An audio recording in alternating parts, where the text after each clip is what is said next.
gonna stop this.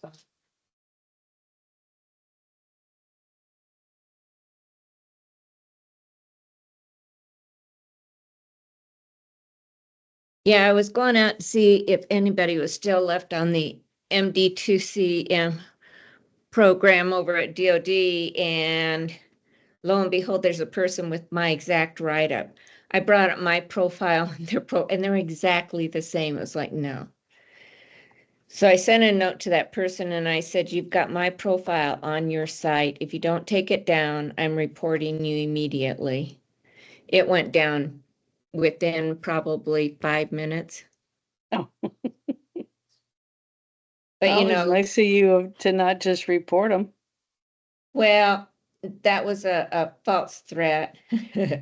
I did report them because they had a new profile immediately. So my guess is they ripped it off of somebody else because you can't write a profile that fast. Yeah. I mean, even if you give AI your resume, it takes a minute or two for it to come up with a profile for you. Yeah.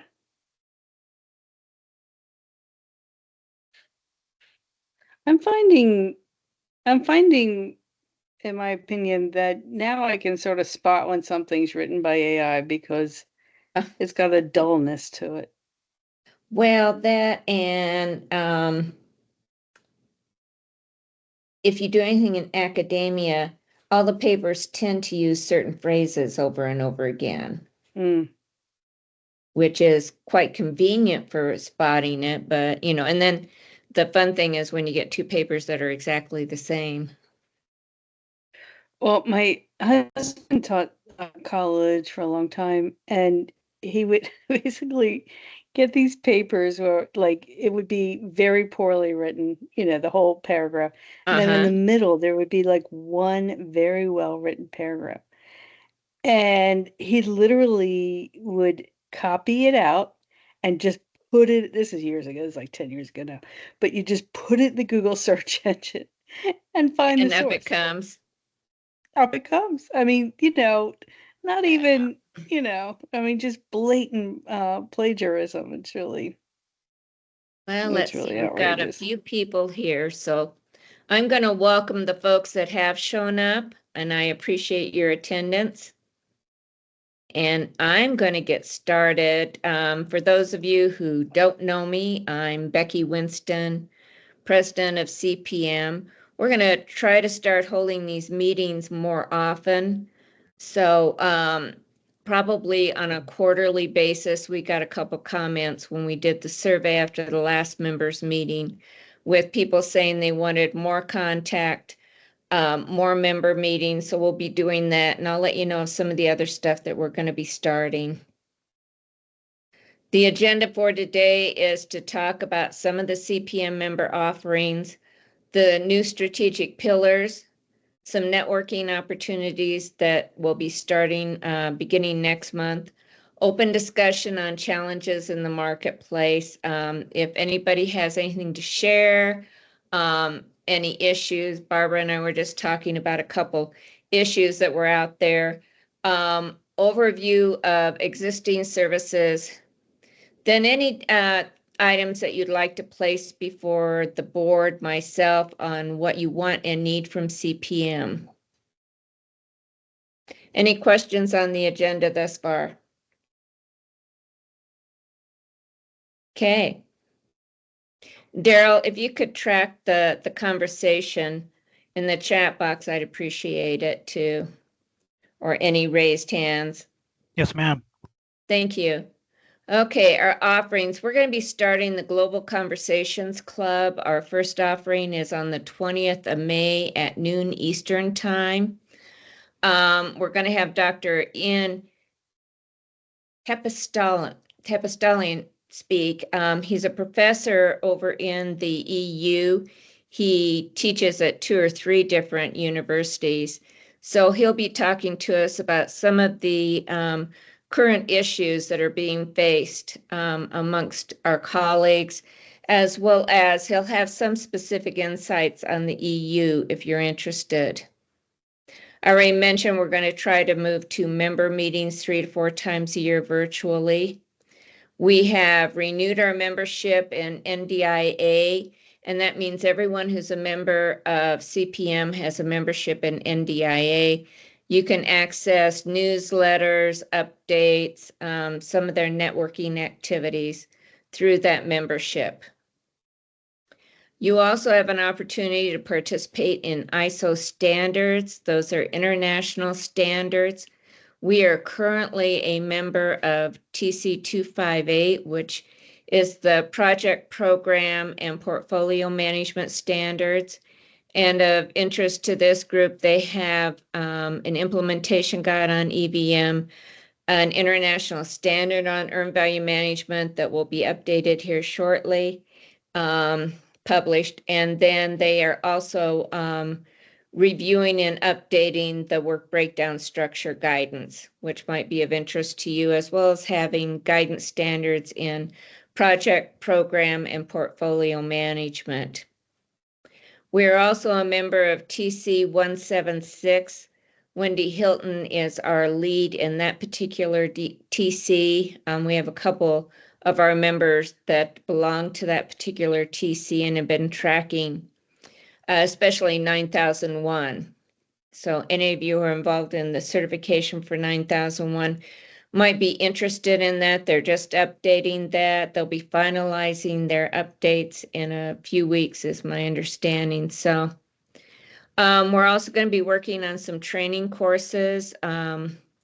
Robert Jennings is the vice president in charge of education, and he's working on those.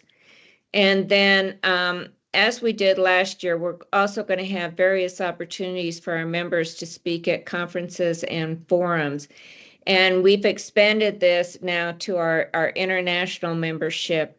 We had a member speak not too long ago at a conference in Brazil. So I think this opportunity lends itself to a variety of insights as well as networking opportunities.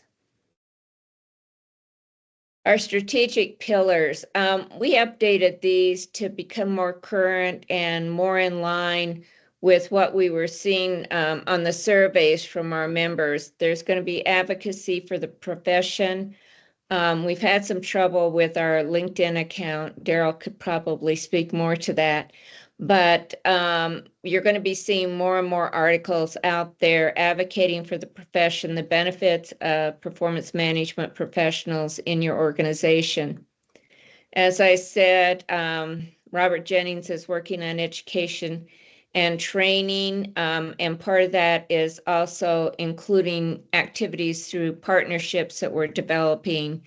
And some of that Sharon Marsh has been active with in getting us those speaking engagements and networking opportunities, as well as the opportunity to attend some of the various education and training sessions.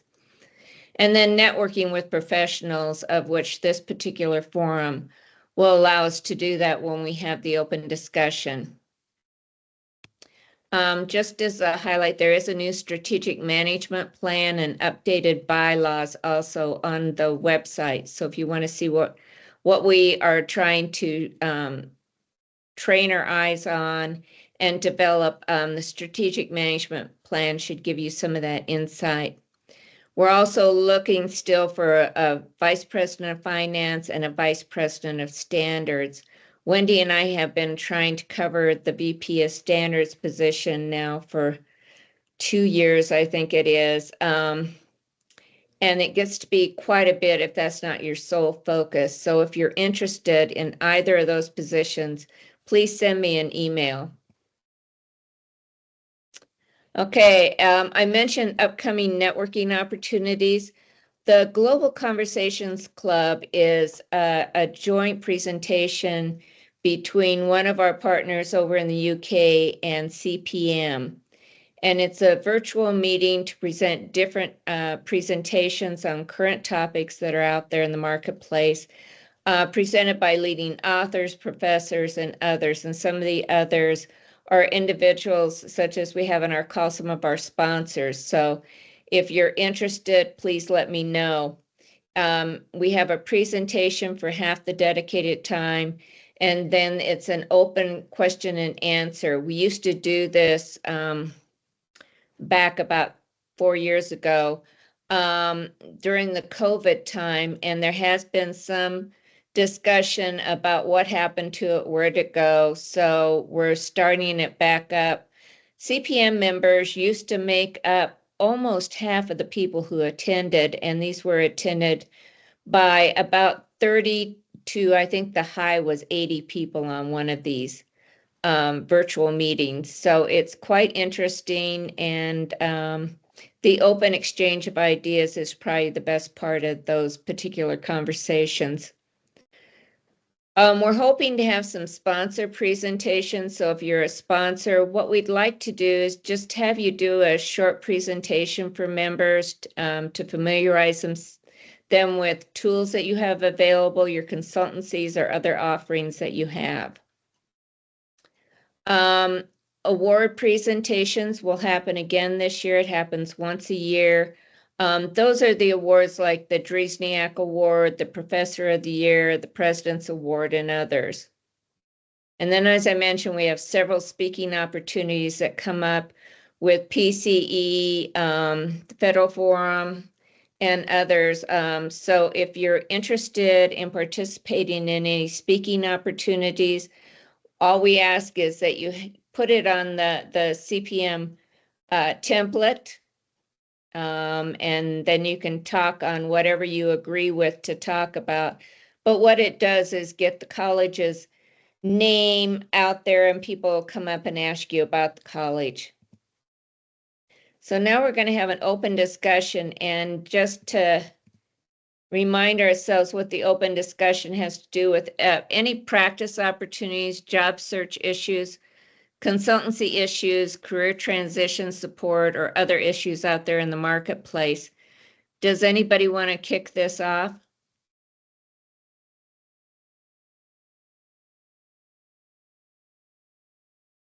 Don't all jump at the same time. Well, I'll talk about a couple things that have been going on. When I do see a job opportunity, I've been posting it on my LinkedIn account since we've had some trouble with the CPM one. So if you're not connected to me on LinkedIn, get connected with me. And as I see job opportunities, I'll make sure to post them on my site. The other thing is sort of an alert to be aware if you are on LinkedIn, there are a couple unscrupulous characters out there who have been out there copying individuals' profiles and then putting them up as their own. I happen to be looking to see if there's anybody still working on a program that I've been involved in at DOD, and lo and behold, my profile popped up.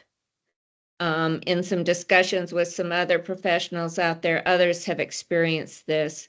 So I want you to be aware, and if you can think of a way to check to see if your profile has been duplicated out there for someone else, you might want to be aware, because it certainly does hinder job opportunities, contracting opportunities out there.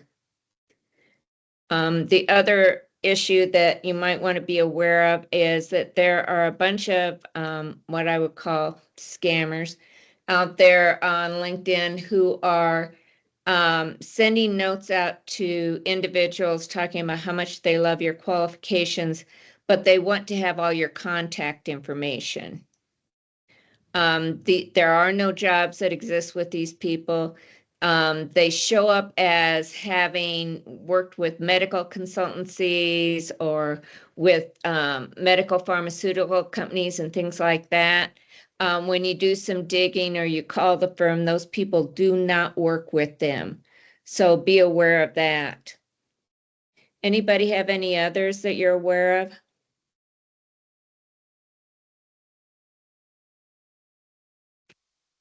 Becky, I have a question on Certainly. I'm very aware of definitely my inbox is full on LinkedIn of probably about 20 scammers a day. It's insane. But on the one where they copy your profile, did it have your name, or they were just copying your They just history? copied my history. And so Okay. I contacted them and let them know that I was aware of it because it was verbatim. Okay. That's And harder to search for. They panicked and took it down. But but you know, I'm sure they found somebody else's to appropriate. But I just want people to be aware that happens. And as I said, I found it out by looking to see if there was anybody still working with the program that I'd been working with at DOD with the Air Force. And they came up with my profile. And sure enough, I'd worked with that program, but they hadn't. Becky, we're talking about LinkedIn, right? Yes. So they might have blocked you. So from that fake account, you must communicate with LinkedIn. Oh, we have. Daryl and I have contacted them. What is it? Up to 7 times now, Daryl? Yeah, going on 7 times, especially with interacting with the agent and a physical agent, human being. Mm-hmm. So Daryl's in charge of working it because I have, as I said, I have no issues on my end. So Daryl needs to do it in person with them, talking to them. So he's working that. But in the meantime, I'm doing all the postings from my profile.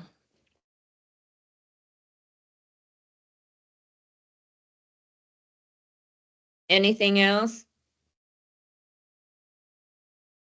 Regarding the job opportunities, maybe if our sponsors have opportunities and want to share them somehow, maybe we can be like the liaison with our members. We can post them on our website. We can post them on our LinkedIn account when we get it working. Yes. Yeah, I'm just putting your LinkedIn in the chat there, Becky. Oh, so great. People can connect. Oh, fantastic. Thank you. And we're recording the meeting. So, Daryl, when you send out the note about the recording, can you note that? Yes, I will. Do you also want this recording to be publicly published on YouTube as well, or private? I think that would be a great idea. It's a good marketing ploy. Okay. The other thing that I want to say is I have noticed that at least 2 of our members appear to have taken jobs overseas. So I'm going to be reaching out to them to make sure that we maintain contact with them. A lot of the jobs that exist now in performance management exist in the UK and Australia. There's a few of them that are showing up in Portugal now too.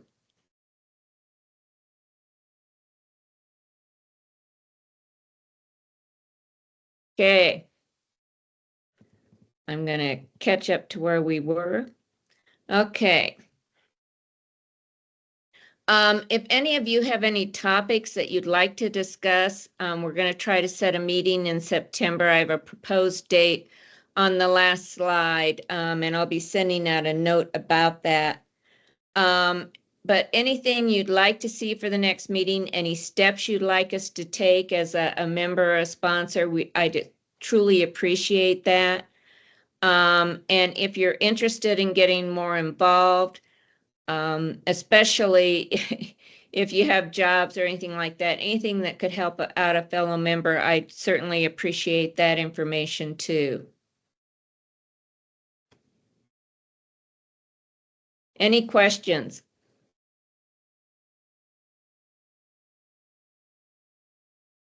Okay, the next meeting is going to be proposed for September 11th. Michael, did you have a comment? I was going to ask, I feel a little bit rude asking for this because I know that a lot of work has been done to push out communication about the benefits of CPM membership. And yet, every time I'm trying to recruit people, I just don't get the elevator pitch right. As a matter of fact, I was in a meeting just before, like it ran up to 4 o'clock, And as I was telling the folks on the call, I said, I need to get off this call and join the CPM meeting. And I said, if anybody is already a member of CPM, please join the meeting. This is an important one.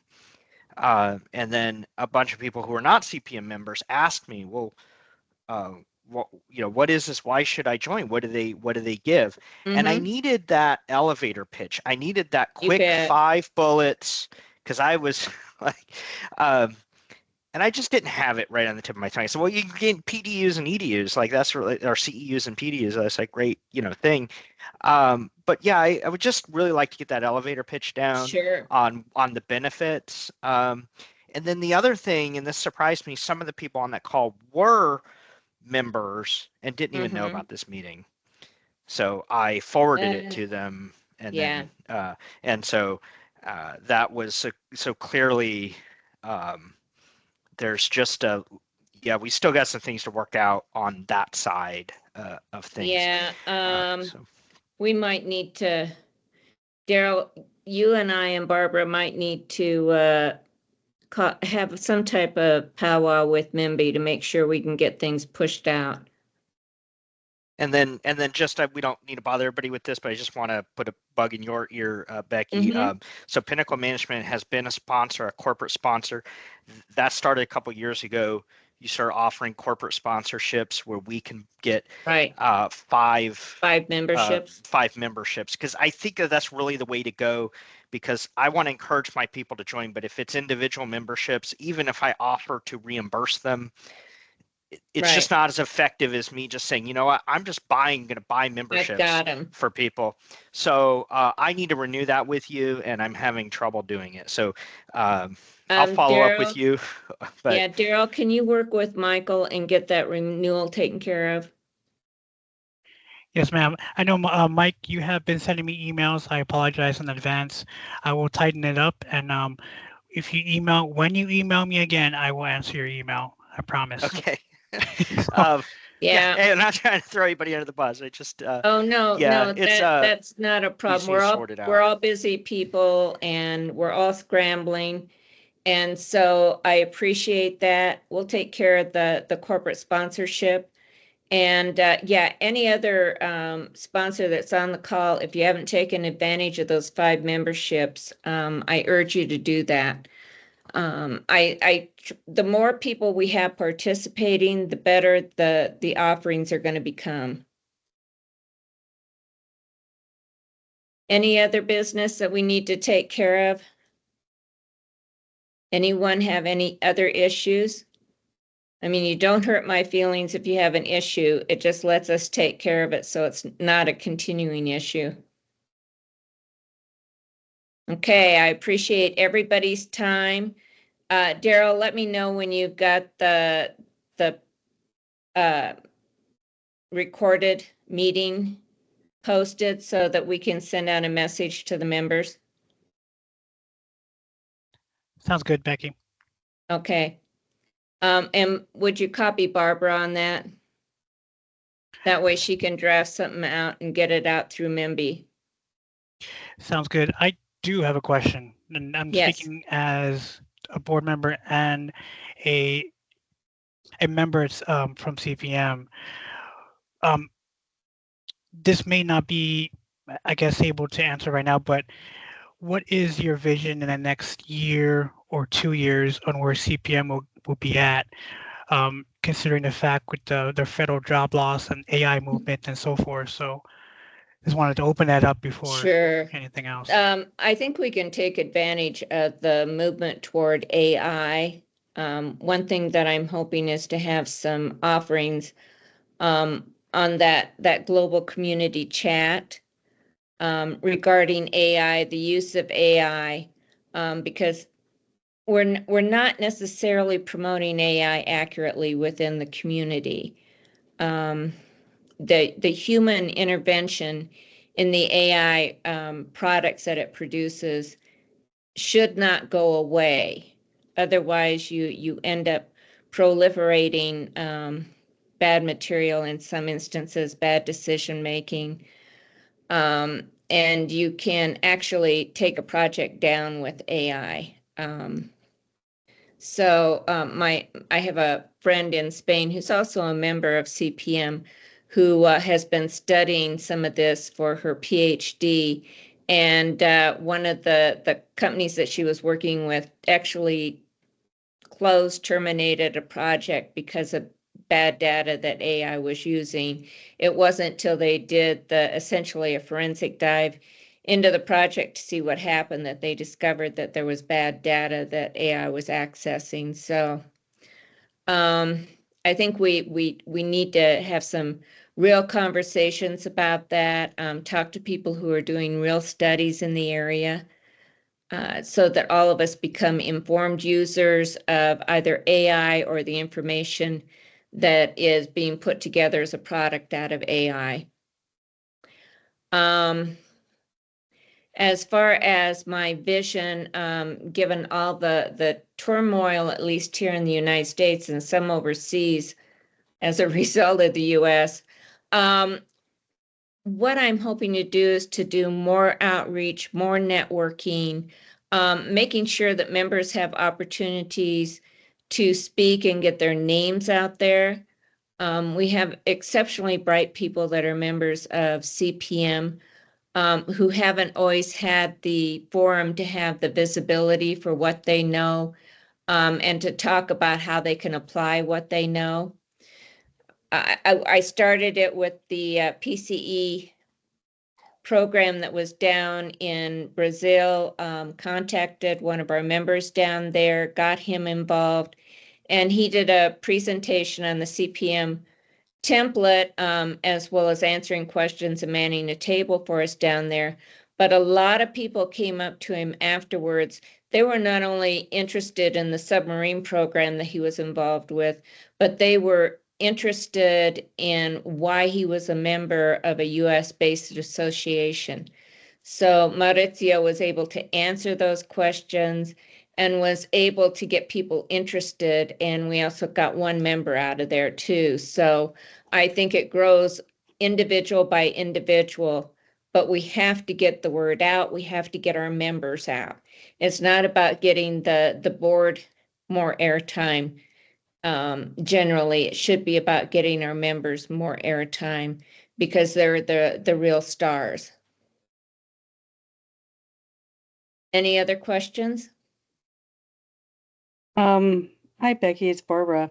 Hi, Barbara. Hi, how are you? I've been looking to see, like I know just about everybody on this call. There's 2 or 3 names that are new to me. And I was recalling how over COVID we had we had sponsored meetings, but virtual, where pretty much, people who had a topic or we had panel, would get on and it would be virtual. I feel like right after COVID, nobody wanted to have more virtual meetings, but Right. maybe that would give members an opportunity to speak and sponsors an opportunity to sponsor. They could provide the WebEx or whatever. And then you can get PDUs or CEUs, depending on what credential, if you're hosting any credentials, and would just get more conversation flowing. We used to start those meetings with a little bit of an open forum, or like you were saying earlier about the sponsors getting a minute to tell us about their wares and so forth. Sure. This would be a vehicle where they would have an opportunity to do that. The hard part is why limit it to members? That's the whole thing. Like, Yeah, how do and we in make it fact- a member benefit versus just, for Yeah. the public at In large? fact, right now, none of our meetings are being limited to members because the Okay. way to grow is not to limit. This meeting wasn't limited to members. Okay. But I agree with you. I'm just slowly starting up a lot of things that used to be done. As well as trying to add new things to it. So, but it just takes time and it takes making all those connections to get certain things done. So I would say as the year progresses, you'll see more and more offerings. Part of the global community chat is trying to expose membership to some of the folks who are out there in academia and what they're thinking, as well as people who, because somebody called them that, they've become a thought leader, and the different articles that they may have published and things like that. That's the cutting edge piece. And then you saw on the one slide that I spoke about sponsors. We want to start doing that again. I wonder if there's any contribution from on that front from anybody who's on this call, anybody who might be interested in participating in that. I saw Nick Bizzano and Matt Pittsweek. I always mispronounce your last name, Matt. Michael Bruger. No, I know Mike Bruger. No, Matt works for Nick. It's not Pitt. It's Pitstick. Pitstick. Yeah, I got it. Yeah, you got it. I think, Matt, you did speak at one of our virtual meetings, didn't you? I believe so, yeah, years ago. I think it was when the IPM DAR came out. Okay, yeah. We had a did we have a panel or? I just think it was like an overview of what kind of the components of the IPM DAR, the cost and schedules data sets, and kind of a browse through that. Matt, we could have an encore of that. I can tell you that is no better understood today than it was 5 years ago. Yeah, I'll confirm that. But yeah, well, we're going to start reaching out and trying to do stuff. I see Nick's hands up. Nick? Yeah, hey, Rebecca, just a couple questions. What do we charge for membership now? What is the there's a scale. General membership is $100. And then correct me, I haven't been out there for a while. I think government employee is $75 per year. Regular membership is $100 per year. Retiree membership is $15. Student membership is $15. And there is that's all. That would be all. Right. And I'm gonna behind the scenes start doing some more reach out to various universities to talk about the student membership. So again, it's just a time investment. I've got to find the time to start doing all that outreach. Okay. But well, then, of course, sponsors get 5 free slots too. Yeah, well, sponsors, I think, should definitely pay, to be the main source of revenue for the organization. That's just my opinion. Mm-hmm. But if you really want to drive up membership, I think this is just a general proposal. You may want to look at rebranding.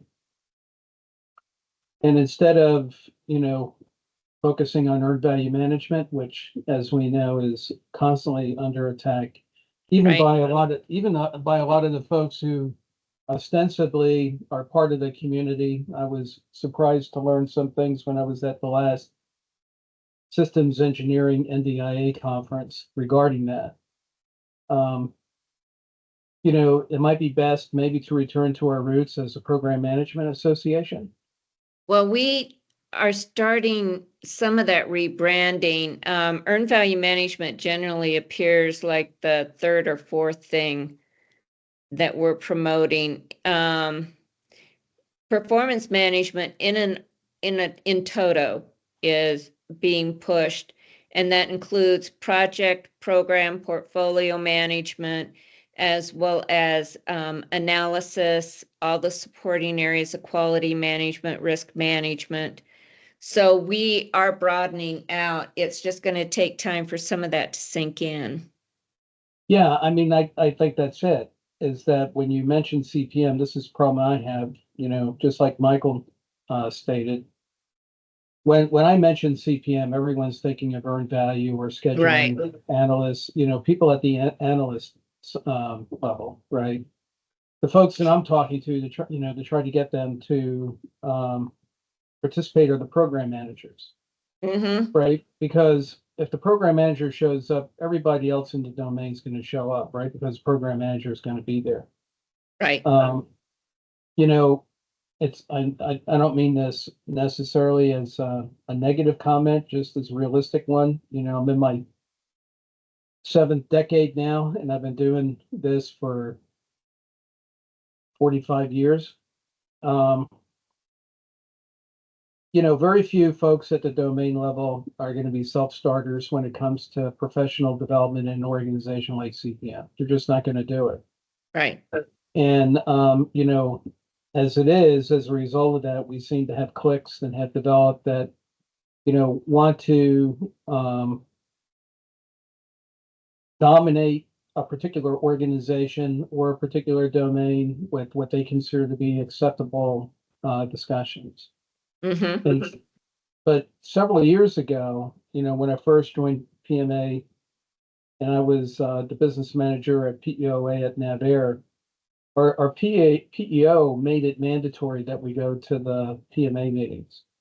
Both the monthly, we used to have Washington DC monthly meetings, as well as the, you know, the spring and fall conference.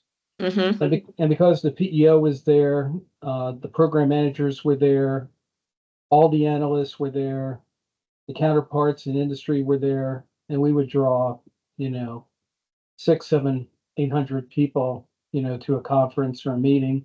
For the ones that couldn't go to, you know, the main conferences, we would definitely draw a lot of folks locally.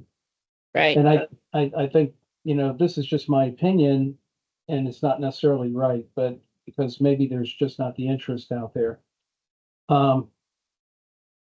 You know, if we can get the program manager, the program management community to show up, I think that would really drive the organization.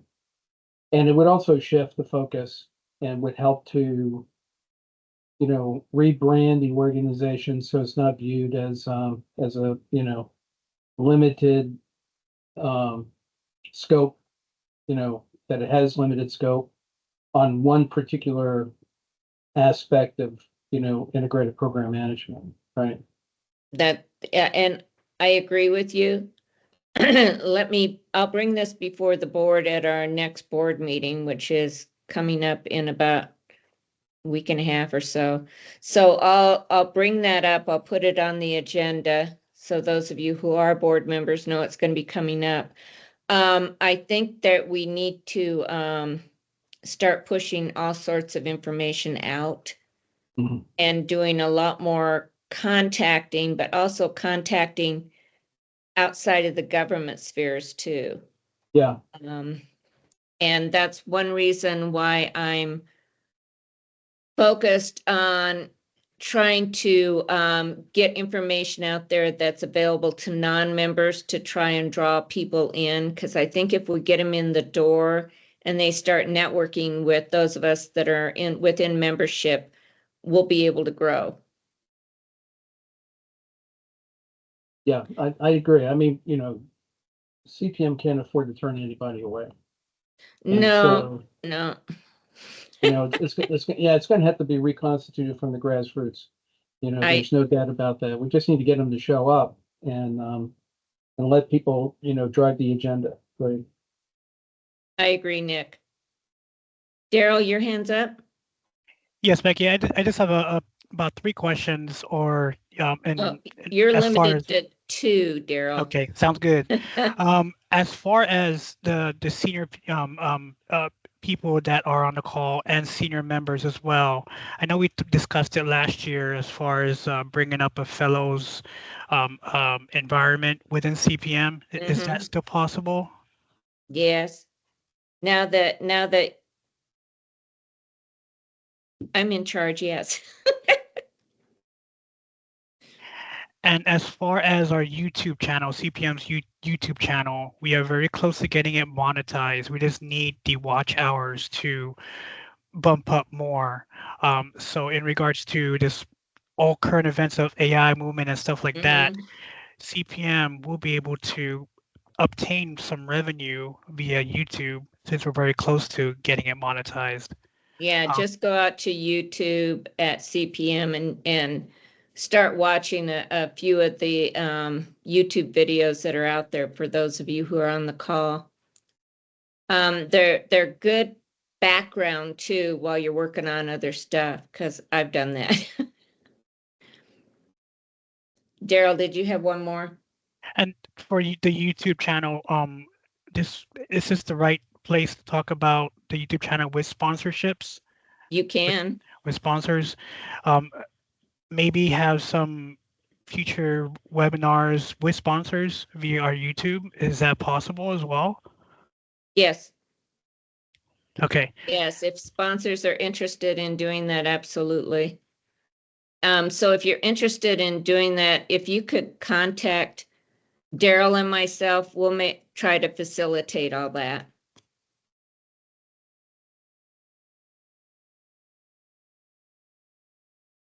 Anyone else?